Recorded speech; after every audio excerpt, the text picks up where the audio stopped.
இப்போ நாடு முழுவதும் பாத்தீங்கன்னா எந்த ஒரு மாநிலத்திலும் எந்த சலசலப்புமே இல்லை. ஆனா தமிழ்நாட்டுல மட்டும்தான் பல தரப்பினரும் எல்லா அனைத்து கட்சிகள், அதாவது அதிமுக போன்ற சில கட்சிகளை தவிர பெரும்பாலான கட்சிகள் இதை எதிர்த்து பேசியிருக்கிறாங்க.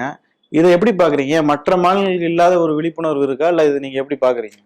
இந்த தமிழ்நாடு என்பது என்னன்னா, ஆரியத்துக்கு எதிராக 2000 ஆண்டுகளுக்கு முன்பிருந்தே ஒரு விழிப்புணர்வோடு போராடி வந்த இனம் தமிழ் இனம். ஆரியத்துல அவங்க இந்திய அரசுல என்னென்ன திட்டங்கள் போடுறாங்களோ, அதை எப்படிலாம் என்னென்ன சூழ்ச்சி பண்ணி கொண்டு வந்தாலும் அதை எதிர்த்து போராடக்கூடிய விழிப்புணர்வும், அதை பத்தி ஒரு அச்ச உணர்வும் தமிழ்நாட்டில் இருந்துகிட்டே இருக்கு. இப்போ அந்த உணர்வு என்பதுதான் தொடர்ந்து தமிழ்நாட்டை காப்பாத்திட்டு வருது.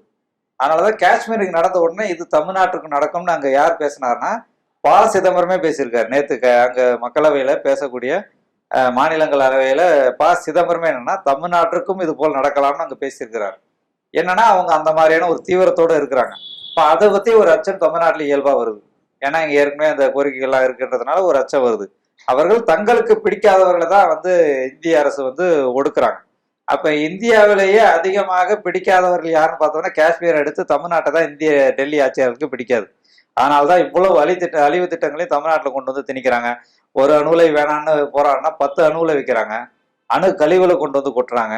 இந்தியாவிலே எந்தெந்த திட்டங்கள்லாம் வேணான்னு, ஸ்டெர்லைட் போன்ற திட்டங்கள்லாம் வேணான்னு எந்தெந்த மாநிலங்கள் போராடுதோ அந்த அழிவு திட்டங்கள்லாம் கொண்டு தமிழ்நாட்டின் முடுக்கெல்லாம் வைக்கிறாங்க. அப்படி இந்தியாவிலேயே எல்லா மாநிலங்களை விட தமிழ்நாட்டை தான் பிடிக்காத மாநிலமாக இந்திய ஆட்சியாளர்கள் வைத்திருக்கிறார்கள். எனவே இந்த திட்டத்தை அவங்களுக்கு செயல்படுத்தும் போது தனக்கும் இது வரும்னு தமிழ்நாட்டு மக்கள் இயல்பாக ஒரு கோபத்தை வெளிப்படுத்துறாங்க. அதுதான் கட்சிகளுடைய போராட்டமாக இன்னைக்கு வெடிச்சிருக்கு.